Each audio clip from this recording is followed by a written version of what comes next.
Hi guys, we're going to be making some steak on the grill later. So I'm going to show you what you have to do when meat becomes very expensive in the stores. So I have my handy chopping block here that I usually cut vegetables on. So I'm going to put some this wax paper, this plastic wax paper on top to kind of preserve it so it won't get too nasty from the meat. And I'm going to show you what I do. When meat is expensive and you need to save and you want to eat it again, you just kind of get you a Ziploc bag and make it smaller so you can enjoy it more than one time. Let me see if I got some small bags here. Put some meat in. I'm going to show you what I do. Now, I was able to find, it's not the most expensive steak. It was on sale for $8. This is a chuck beef blade, a chuck roast. We're going to cut it down to size so we can grill it. And then I'm going to let it marinate at least about an hour or two, and I'll come back on and cook it with you. Show you what I do. And I got meat that's expensive. All of the red meats are very expensive now. I don't normally eat them until a holiday or something comes up and I start cooking red meats. Like a steak or a lamb chop, something like that. I'll do some red meats. So, in my house, it's just 2 people here. Now, if I'm going to have company and I know they're coming, then I always try to cook extra. Now, I got this nice cut of meat. It's about this size, right? I paid $8.69. A small chuck roast. I'm going to cut it in half so we don't eat up the whole roast because the meat is expensive. This is at least 2 meals for us. If it were 1, I would cut it in third. If it was just for me, I would cut it in three parts. This is how you save your money on your meat and have it for more than 1 meal. Okay. This other part, I could just go ahead and strip it up, but I'm going to cut it up later when I get ready to cook it. What you want to do is just cut half of it and put it in your freezer for another meal. We can eat the same meal later, or I can use it to add on to another meal. I mean, it seems like a small portion of meat, but we're going to save it because we're not trying to eat a whole lot of meat on the plate right now.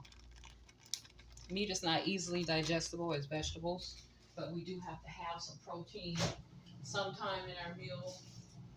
I found some good finds. I found some lamb chops. I got some other kind of steak in there. I got some chicken breast to make me some chicken salads. So what I do is I get the sharpest knife. Don't seem like this one is very sharp. And I just cut this into strips. And it's going to be enough for our meal today for dinner. You want to cut it into thin strips. Get you a sharp knife. Cut it into thin strips. Okay. Tough beef chuck roast. I should have got the other kind of steak for this. What you're doing here is you're cutting steak pieces that you're going to add on the plate with something else. And you just keep cutting. Let me try this other side here.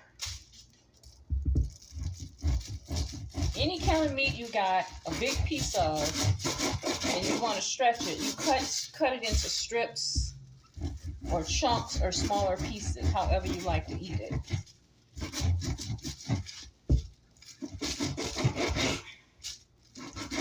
I hope it's not too much cartilage that you can actually get through the cutting of the meat. Sometimes so much cartilage.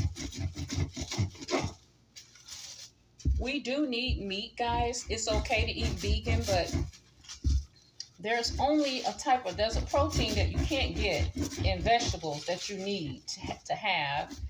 And you can get it from soy and something else as a vegan. I forget what it is. Soy and one other thing. But I'm not a big soy eater. soy and something else. But anyway, I do like all veggies, but I eat meat. I eat a small amount of meat as well, because my red blood cells are often low. I have to take an iron pill, so I do get me a small amount of meat in. Okay, so this is looking like steak chunks, but I'm trying to make strips of chuck steak. I'm trying to make strips. Okay, this would have been done better with a ribeye instead of a chuck roast. But I was trying to get also what was on sale. So what you're doing is just tearing the meat apart into strips, right? Many strips as you can get for that portion, just so you can have some on your plate. Okay, now what we're going to do is take the meat and just put it all in a bowl and let it marinate for an hour. When I come back, we're going to cook it with peppers, onions, garlic, some potatoes in the end. But we'll steam the potatoes in the beginning and the garlic and stuff. And then I'm going to show you how I'm going to make a barbecue sandwich with this. I'm going to use a little malt vinegar to marinate it.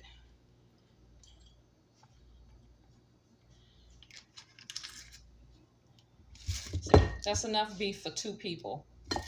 And I'm going to use some apple cider vinegar for my marinade.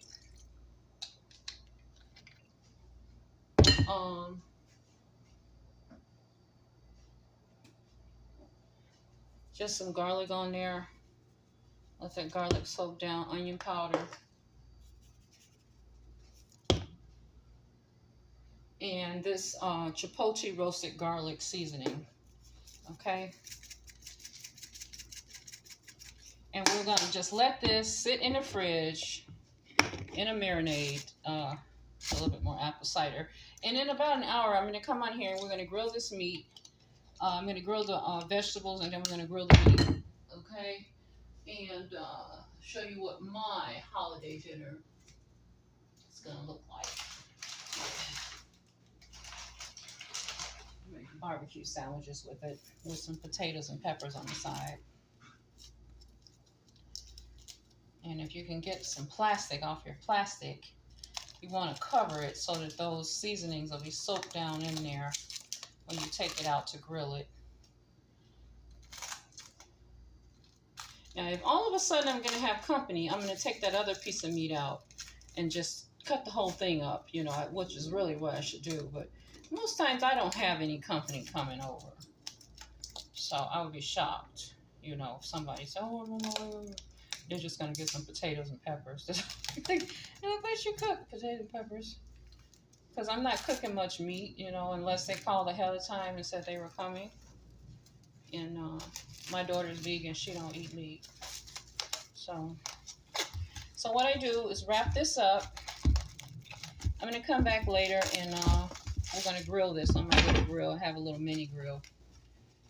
And I'm going to let this just sit in the fridge maybe about an hour or 2. All right?